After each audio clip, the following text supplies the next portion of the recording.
then we're shooting on Thursday. You know, so if you're playing a No, cop, we get the script on Tuesday night, and we have to audition for it Wednesday morning, and give a full performance off book. That and, too. And create a whole character in under 12 hours. and fight with our agents. You know, so it's how much time did I actually have to spend time with this character? Not that much. I mean, you know, maybe I think I got to do some reading about psychopaths and the minds of psychopaths, and reading the novels, and then basically drawing upon my own experience, and you know, trying to copy cops as closely as I could. And you know, that was maybe in the space of 2 weeks. But most actors, you know, American actors that are method actors, that, you know, and by that I mean people that use their own emotional palette, you know, what we say is live truthfully under imaginary circumstances, are usually ready to go within 24 hours, which Julie said, you know, day one, day two. So that's why we have to have a real backlog of information about all kinds of stuff, all kinds of history. You know, can you play a guy that rides a horse and shoots a gun? Can you play a lady that's a nurse with a couple of kids and they were abused? And, you know, do I have any frame of reference in that in my personal life? Not really, but yeah, it took me 10 minutes. Change Remar. Less time than it took to answer the question. All right, so Julie, in my estimation, you have the honor of having, even though we didn't get to see it, probably the best kill in the entire series. I don't know about you guys, completely blindsided. Completely blindsided. Spoiler alert! By now, you're in the wrong room. By now. So, question, just out of my own personal curiosity, was there ever an intent to film your death, or was it entirely just meant to just be a discovery? Was there ever even a thought of like, we're going to film your demise? I really don't know, because I wasn't a part of the process. I wasn't engaged in the process of the decision.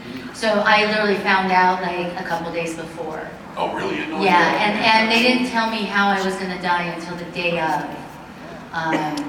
So I don't know if there was ever any thought as to showing that. I mean, as far as I know, there wasn't, but I don't really know. I wasn't enrolled in that decision-making process. Okay. And I'm going to go on record here as saying that true Dexter, pure Dexter, the Dexter, the series that we all loved, ended at the end of her season. That was the end of the show. Yeah! We could end it there.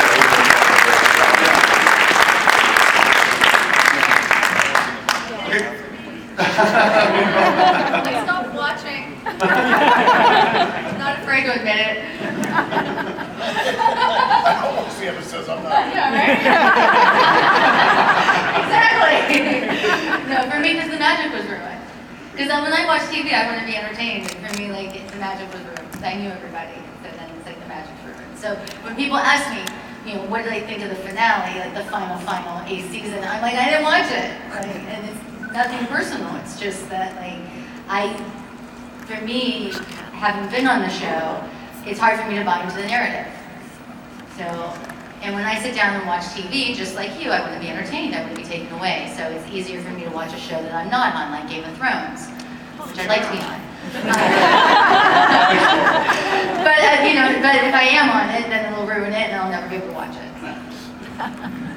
So of the actors that would come up, John Lithgow. I mean, if you're going to die, okay, John Lithgow. Okay. I would have loved to have had a scene with him. I didn't even get to work with him. Oh, well, that's too, I was going to ask, of those cast members that, I hate to use the word transient, but kind of came in and out. They were the big bads every season. Sure. Who were your favorites? I loved working with Jimmy Smits. He's absolutely amazing. And so kind and so sexy. Lithgow, I mean, I never got to work with him, but I got to see him at table reads, and so charming, and just always had a song in his heart, and just always was just so gracious and so wonderful that it was really hard for me to conceptualize that he was playing this awful killer. Who else? I mean, Jo Beth Williams, who played my mom. I mean, I got to work with her. I have done quite a few shows with Jo Beth. I did a Hallmark movie with her, and I did a sitcom with her years ago. So for her to kind of circle back around into my life and play my mom on Dexter was great.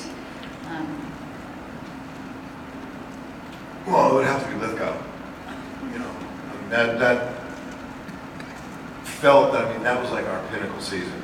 No, absolutely. And, you know, aside from the first season, as Julie was saying, when she showed up without makeup and her hair stringy and stuff like that, it was masterful acting, and very courageous. And it was, the series blew my mind in the first season. It was great.